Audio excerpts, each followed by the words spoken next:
In 1872, when Buchtel College held its first classes, this was the site of the Buckeye Mower and Reaper Company, one of the great manufacturing establishments in the world for mowers and reapers and farm equipment. John R. Buchtel was the president of the company, and this is where he made his first fortune. This is also as good a place as any to talk about the transition that Akron had to make in 1870 from being a rural and farm community and a manufacturing center for farm equipment to the industrial behemoth that it would become in the world rubber industry in the 20th century. And I think this is also as good a place as any to talk about the transition that Akron had to make in 1970, 100 years later, when manufacturing capability had really started to dwindle, and we became a center instead for polymers, information technology, and robotics. This new knowledge economy draws workers who also are attracted to art, music, theater, and dance. For the first 100 years of its history, Akron was often characterized as a cultural wasteland. In the 19th century, there were few public entertainments in music, art, and theater. When Buchtel College opened in 1872, residents with more refined tastes began to look to the Hilltop campus for inspiration in arts and letters. Early literary activities were largely channeled through voluntary societies rather than the college itself. The Cary Literary Society for Women began in 1872. With tacit support from the school, students also formed a dramatic study club. Performances by these groups often occurred at chapel services. Speech contests were the oratorical highlight of Buchtel College.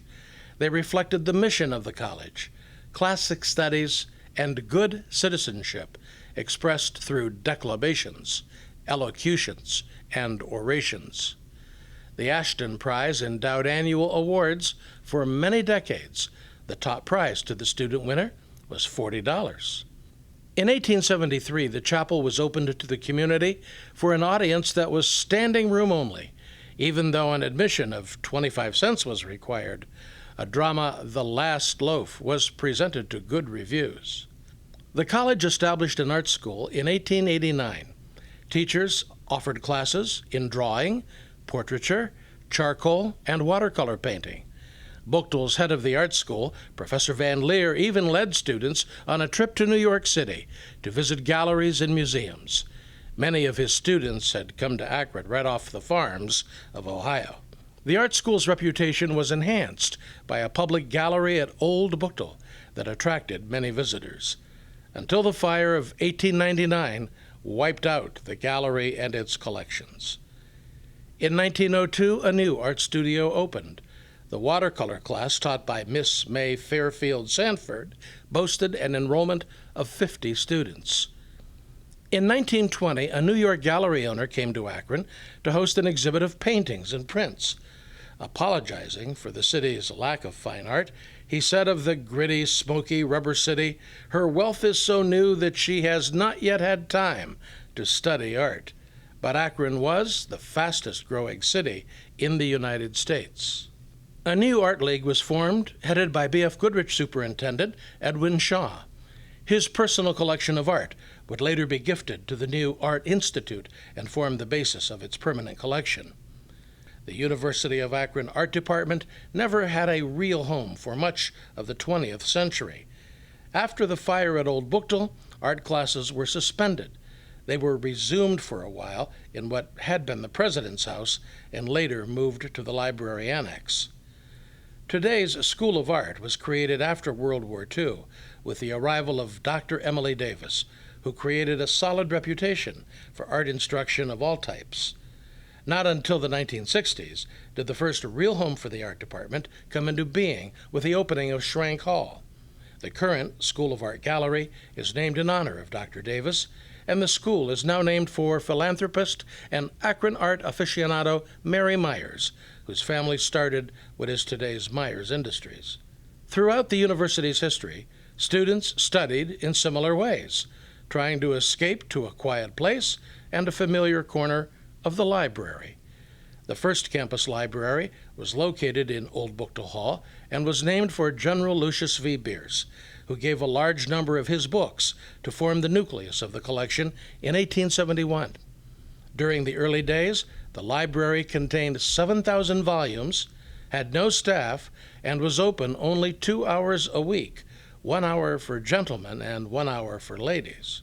A new Bierce library was a gift of Goodyear founder F.A. Seiberling, and part of the first Colby Hall that was opened in 1916, later relocated to a new structure on Carroll Street and then to today's present Bierce Library in the 1970s. There has always been music on the campus. A music professor is listed in the very first catalog of Buchtel College for the 1872 school year. Hymns were part of chapel services in the 1870s. In 1889, a men's glee club was formed.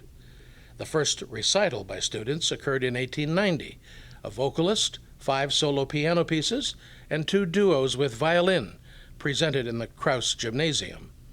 The music school presented recitals in 1902, using the sanctuaries of nearby churches as performance venues.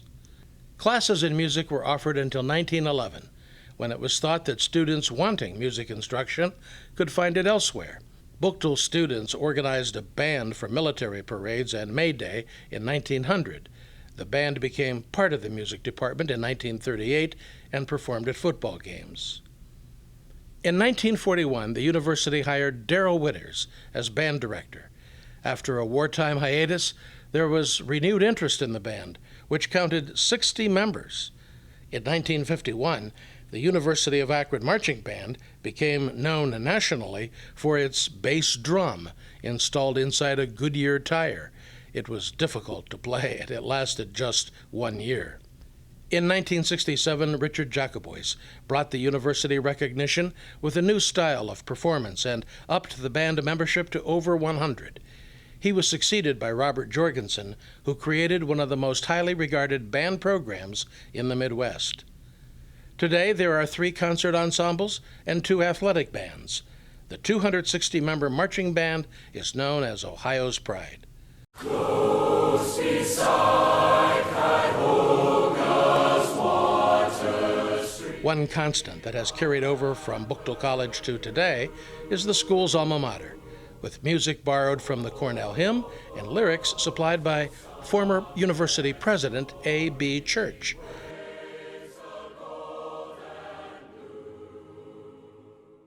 In more recent years, the university's music department has distinguished itself nationally in other ways. In 1977, Roland Paolucci joined the university faculty. He was regarded as one of the most important musical forces to cultivate jazz in Akron and Northeast Ohio. He founded the university's nationally recognized Jazz Studies program. In 1980, Professor Larry Snyder of the School of Music formed the Steel Band, one of the country's oldest and largest collegiate steel bands. In 1987, the band was one of the first ensembles of its kind from the United States to travel to Trinidad to study performance and rehearsal techniques and style from the original masters of the instrument. In the summer of 1968, amidst the chaos of 2 assassinations and protests against the Vietnam War, there was respite at the University of Akron's Memorial Hall. The ballerina, Kate Firestone, had come to Akron to start rehearsing young dancers, to perform new ballets in a town that had only a smattering of dance programs, mostly for little girls. A group of women, led by Kay Auburn, the wife of the university president, with Francia Albrecht, Nan Klinger, Gina Carroll, and others, invited the Chilean ballet soloist Heinz Pohl to Akron to create a new company of dancers, a chamber ballet. Pohl's partner in life and profession was the distinguished Broadway lighting designer Thomas Skelton. He urged the group to create a board of trustees to raise funds and expand the scope of the company. Following a sensational New York debut in 1976, the chamber ballet became the Ohio Ballet in residence at the University of Akron for the next 30 years. The University of Akron also hosts the National Center for Choreography, supported by the Knight Foundation, the second new center for choreography in the nation. Today, the university's academic programs in the performing arts, music, dance, theater, and arts administration, are located at Gazetta Hall. It boasts state-of-the-art dance rehearsal studios, a recording studio, a music computer center, and Center for Theater, a black box house seating up to 125 patrons. Opened in 1973, E.J. Thomas Performing Arts Hall features a floating ceiling. At full height, the hall seats 2,900 people. The movable 44-ton ceiling can close off the flying balcony or the grand tier, creating a 1, a 2, or a 3-level auditorium. It was called one of the most beautiful and flexible performance halls in the world by New York Times architectural critic Ada Louise Huxtable. For almost 50 years, E.J. Thomas Performing Arts Hall has been a mainstay of culture for the entire Akron community, in music, in theater, in dance, and community events.